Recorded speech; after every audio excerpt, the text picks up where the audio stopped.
The first taste test video.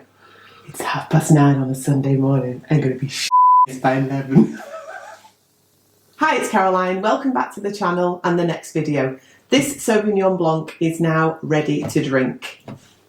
So in this video, I'm going to show you how to store the wine, and we're also going to pick a winner from our new subscriber competition. When it comes to storing your wine, you've got a couple of options. You can bottle it, or you can bag it. If you're going to bottle it, you are going to need 30 empty bottles of wine. How you get there is entirely up to you.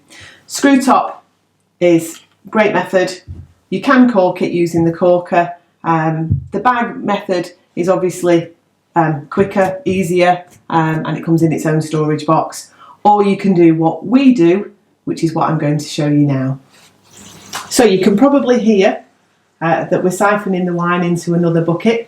And while that's taking place, I just wanted to mention my lovely T-shirt. So we live in a place called Biddulph in the Staffordshire Moorlands, and we have an independent card shop called Birthday Greetings, and Pat, the owner, who I sent my first video to, kindly turned up with this T-shirt and an apron to match. So thanks, Pat. I love them.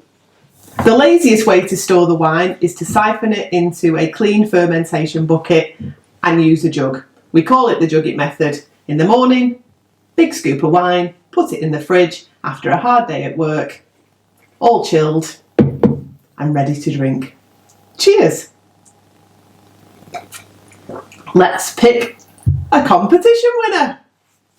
So on the first video, we said that we were going to run a new subscriber competition to win 3 bottles of this Sauvignon Blanc. So let's pick a winner. Norma Greenhalgh. 3 bottles of Sauvignon Blanc are on their way to you. Congratulations, Norma, and thank you to everyone who subscribed and left a comment.